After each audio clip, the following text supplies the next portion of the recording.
So over the next 25 minutes, what I'm going to do is say why. Why are people doing this? Why are people bothering to think about retaining knowledge, capturing and retaining knowledge? What are these things called critical knowledge assets?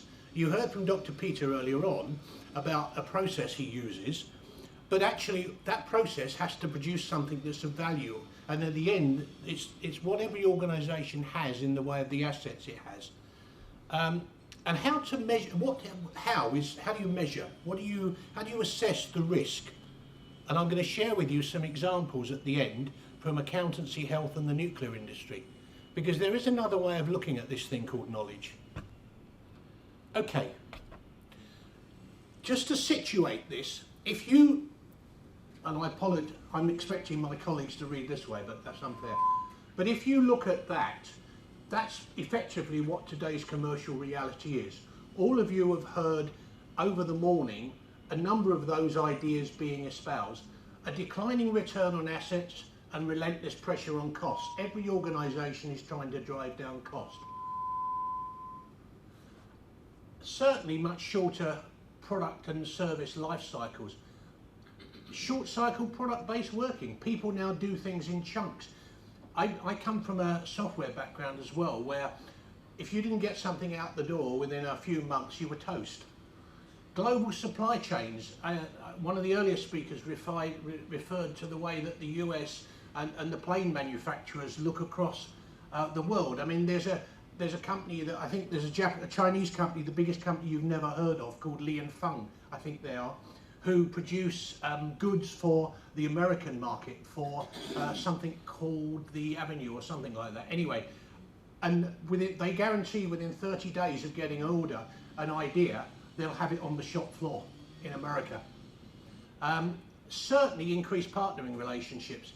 That means that a global business now has to deal across global partners. We talked about higher levels of complexity. And certainly this is one of the things that I think underpins this theme, a gradual transformation of the workforce from industrial to knowledge-based. In the Middle East, you have a particular issue, and that's the temperature. And you also have the WTO in the background saying if you provide finance and support to subsidise your industry to do blue-collar work, you're in trouble. So that's one of the big challenges you have that others don't. And this is a big thing here. And this is what drives, in a way, the work that we're doing with the British government at the moment around downsizing, outsourcing. And in their case, actually, it's also about flexible working. These two pictures both tell stories. I'm going to share a little bit of both of them with you. The young lady on the left is Chinese. She was a young professional at the Asian Development Bank in Manila. Their issue as a bank was they've been going for 40 years. How could they transfer some of the knowledge from those 40 years back to people like her who were walking in the door? And actually, what were they interested in? One of the problems that knowledge management has very often is that the people like me who help other people say, well, this is the sort of things you need. We actually asked a whole range of different people, if you could know one thing when you walked into your business, what would it be? And we got them to write in a very big atrium, little cards, and put them across the timeline. And gradually they built up an understanding of the sort of questions that they would actually like asked when we got around to doing what we called oral history interviews. The second one is from a document produced in Barbados by the Caribbean Development Bank. They are effectively the World Bank for the Caribbean, and they have a very interesting role because their economic support is around policy-based lending. But one of the challenges they have, like a lot of development institutions, is that everything they do is a long way down the line. That report was produced 2 years after the funding of a school in St. Lucia. And what they discovered was, when they'd done the feasibility study, nobody had actually thought, one of the great things about living in or one of the bad things about living in a fairly poor country is that people can't actually afford transport. So what was happening, they had this shiny, gleaming new school with no students because no one could afford to get there. So instead of actually thinking about buying a bus or something, they didn't. And this was one of the lessons. Now, the point at issue here is that was 2 years after. It could have been 2 months after. And so they had to change the way they thought about the knowledge transfer process, the knowledge exchange process, and bringing it, using knowledge management tools, bringing that to be much more current. Here's some other examples I alluded to earlier on. This is why people think seriously about whether they want to start capturing knowledge and retaining it. In the nuclear industry, there is a huge issue. Sellafield in the UK, you may know, Sellafield in the UK are decommissioning their plants. But this is a 120-year program. It's not something that's going to happen overnight. The other problem is a lot of people who were in Sellafield when it started have been there 30, 40 years and are retiring. So they had that huge issue. The other challenge they had, again, was downsizing. In the regulatory business, this is now huge. Succession planning represents one of the biggest issues for people. It does in every business. And retirement. Again, you can argue it's the same thing, but there is a different psychological barrier to be gone through with that versus that. And the last one, and this is where the government, we're involved with the government. For those of you who wonder whether knowledge management is here to stay, knowledge and information management has now become one of the 22 professions of government in this country. So what the government is trying to do is to equip people across the civil service with the capacity to go and say move from the Ministry of Justice to move to DEFRA, to move to HMRC, if they know enough about a particular industry. So part of the challenge is to build and upskill people for flexible working. But obviously that means they need to transfer their knowledge when they go. The other issue, of course, is declining headcount. So these are the drivers that people are facing and why they're probably thinking about doing it. And here's a direct quote from the NHS. How can current NHS organisations mitigate against corporate memory loss as they work towards closure? And how will continuing successful organisations acquire knowledge from their predecessors? And here's a quick quote from somebody. We're about to lose some clinical staff from the programme. He's concerned we will also be losing a lot of knowledge and experience from the programme. So they addressed it as a specific issue. And our contention is this, that effective knowledge retention starts when someone walks in the door. I'm going to show you how that works in practice in a minute. It continues throughout their tenure when they're involved in projects, have to make decisions, handle difficult situations, they engage with stakeholders and they develop policy. Now if you think about that, that's almost the employee life cycle, because by the end, it's beyond when they leave to become part of the alumni network. Why is that important? For the simple reason that, here's a true anecdote. A friend of mine used to head the knowledge function for Cadbury Schweppes globally. And he noticed that they were losing their competitive edge. He asked a question which was really insightful. He asked it of lots of trusted people who were in senior positions and junior positions. He said, who knows anything about chocolate? Who do you go to find out about chocolate? The answer he found was, of the 50 people that came up, 40 of them no longer work for the company. So his problem was he'd lost the ability to go and consult. He had to get back at those networks. So my contention is, to do that, you need to maintain networks. So, Dan, do we have everything we need for this meeting? It's all right here, sir.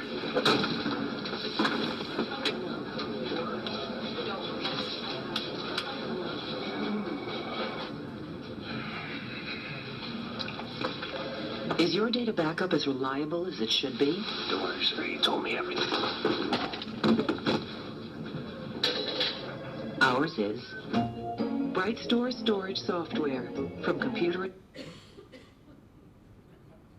Okay, that's slightly whimsical, but in a way, it's one of the biggest challenges.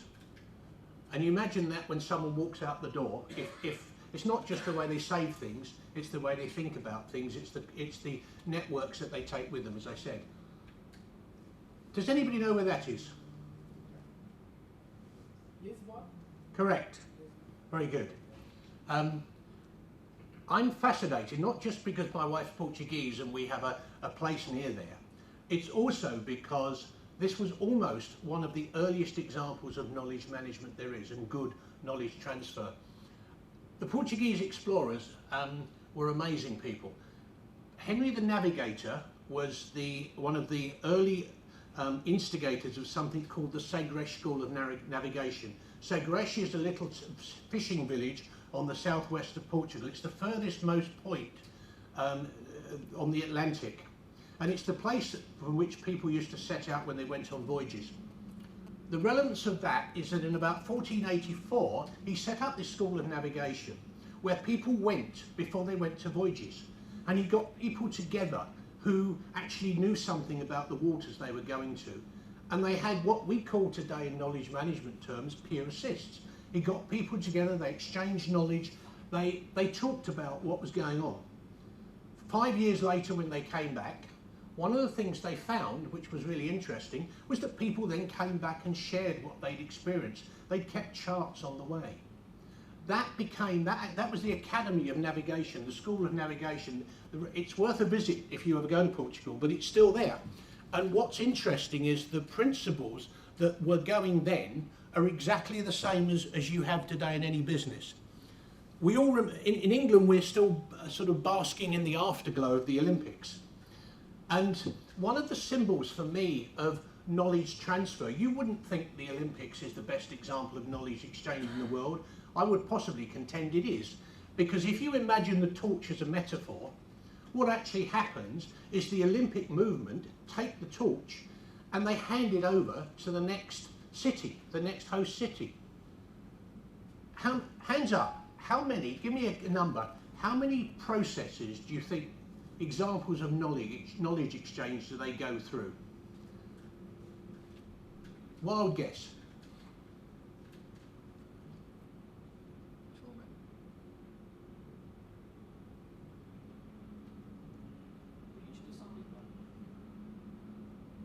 There are 12.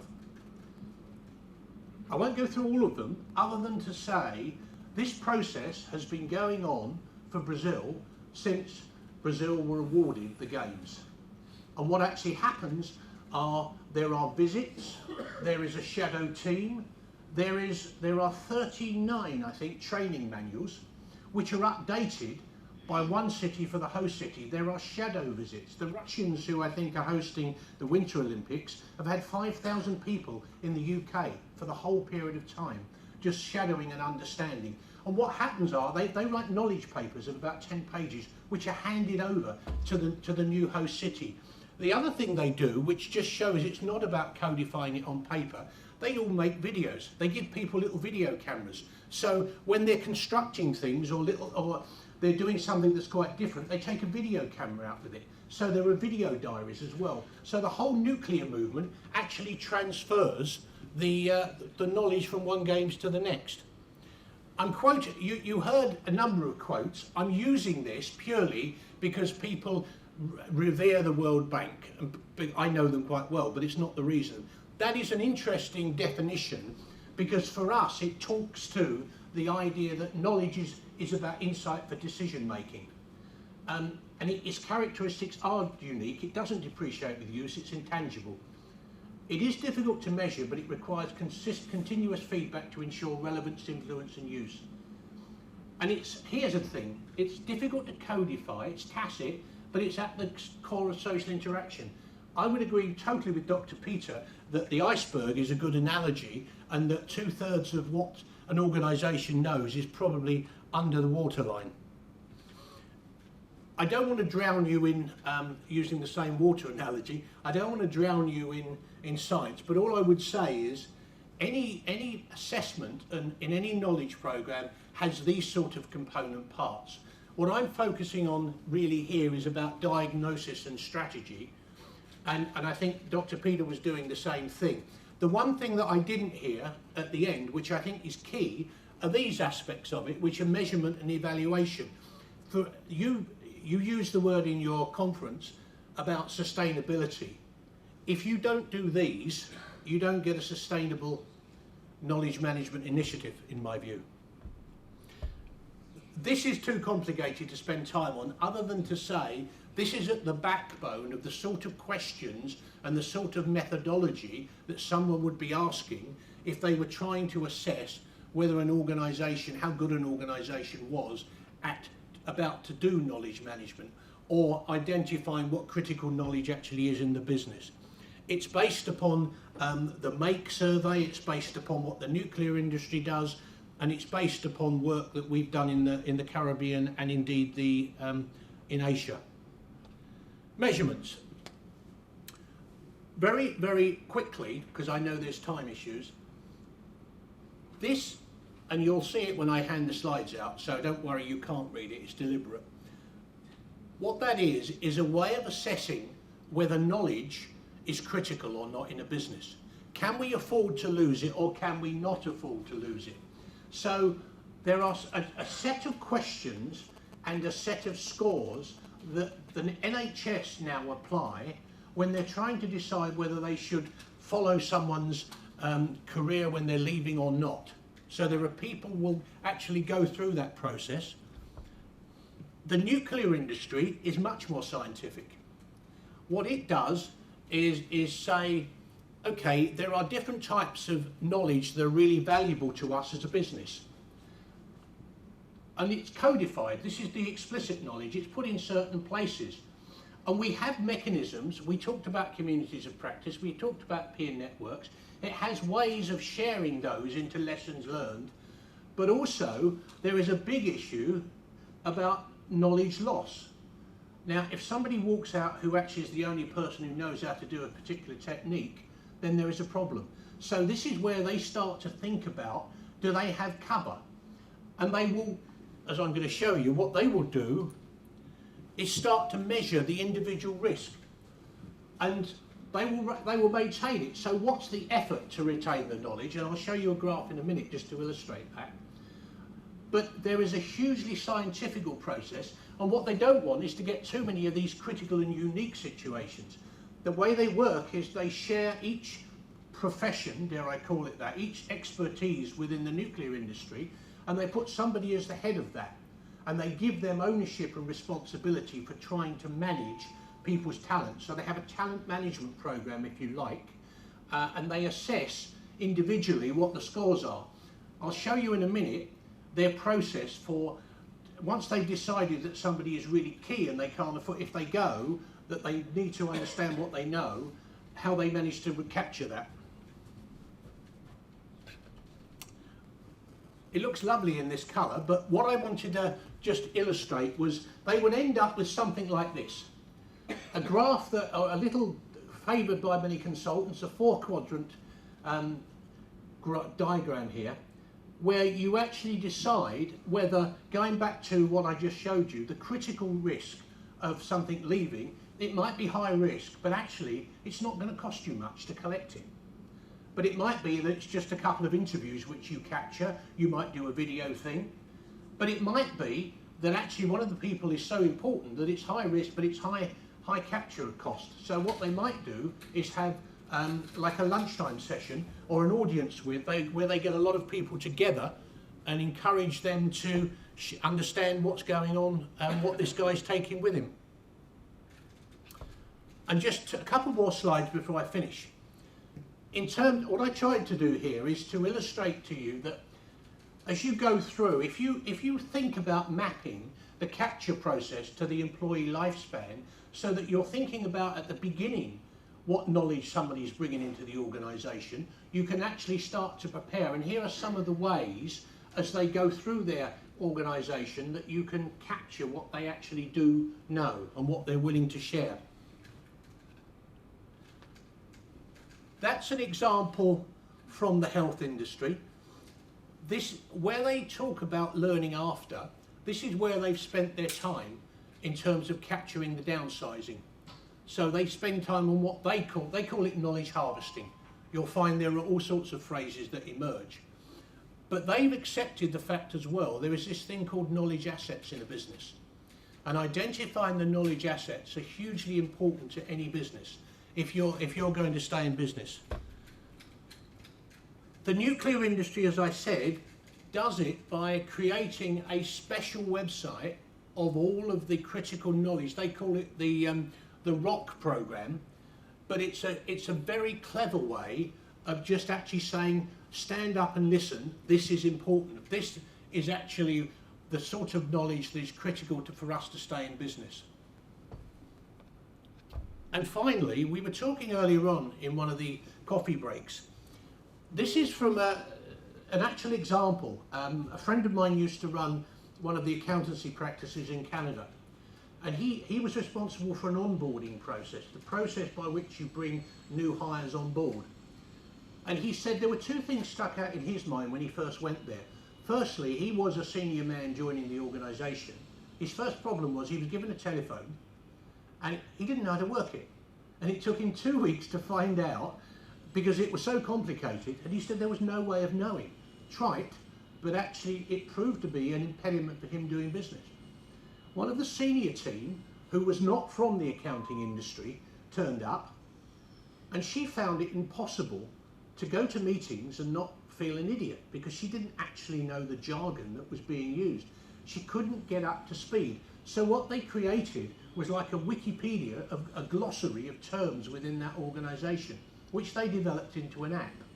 So it was a little mobile phone app, and she took that to all meetings. Now the difference for her was significant. She came back to him and she said, you made the process of onboarding so much simpler. I apologise, I went through that at far too quick a pace, but I'm going to be here for the rest of the day if you want to expand on anything. Thank you. Thank you.